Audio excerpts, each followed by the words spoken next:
Hey guys, Rob Legenhausen here with a message for you about the markets and about volatility. We're going to have some fun today, guys. Listen, the first goal that I have with this video is to make sure you do not jump out the window.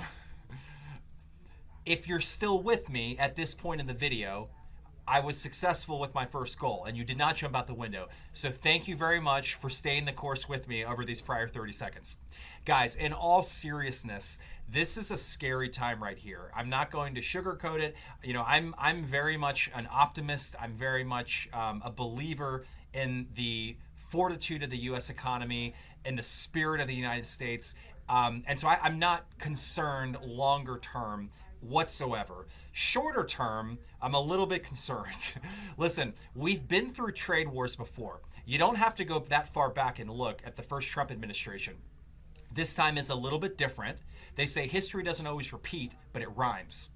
So last time we had more calculated approaches to the trade war. It was like we're going to go after China and India and a couple of key partners. This time it was like blanket, like everybody's getting it. You know, 10% minimum tariff or 50% of what you charge us, like across the board.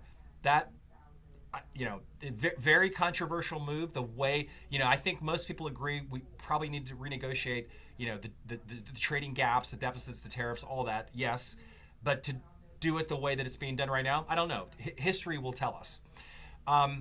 So here's where we're at right now. I think I'm hopeful that this is merely a tool. It's a tactic, a negotiating lever to force the other countries to come to the table to renegotiate trade. If that happens, and we're already starting to see a little bit of that, I think that this thing will be very short-lived.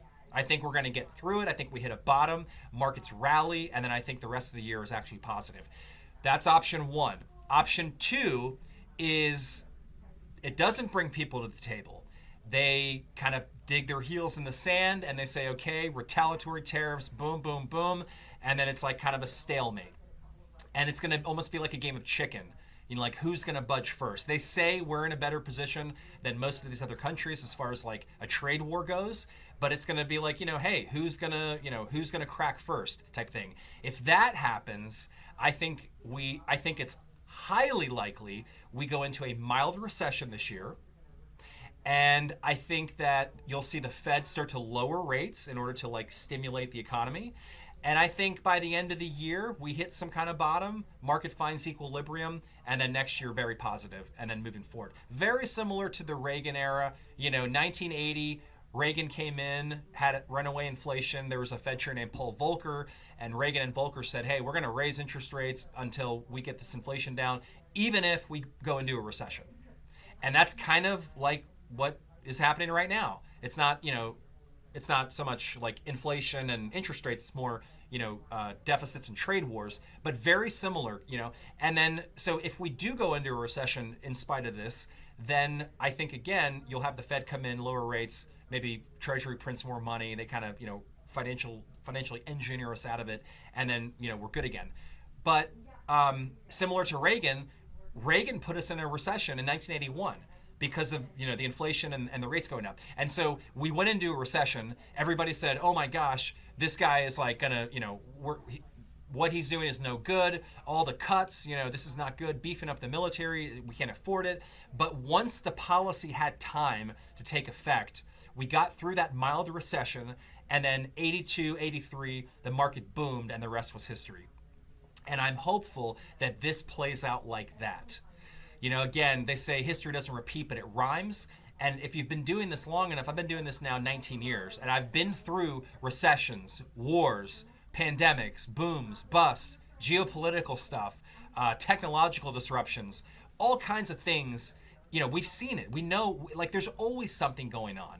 So have courage, guys. Have the faith, the fortitude that we do get through this thing. I promise you we get through. It's just a matter of like, you know, when? Is it going to happen tomorrow or next month or next year? That nobody knows. But I do know if you want to get equity-like returns, You got to be in the market. You have to be in the game. And some volatility like this, a little bit of, scary times like this is almost your cost of doing business. It's your cost of admission if you want to get good returns over the long haul. Guys, if you have any questions right now, please reach out to me. I've spoken with almost all of you at this point. If there's anything you need, any questions, please, we're here for you. We have your back. Have courage, guys. These times are never fun, but I promise you this too shall pass.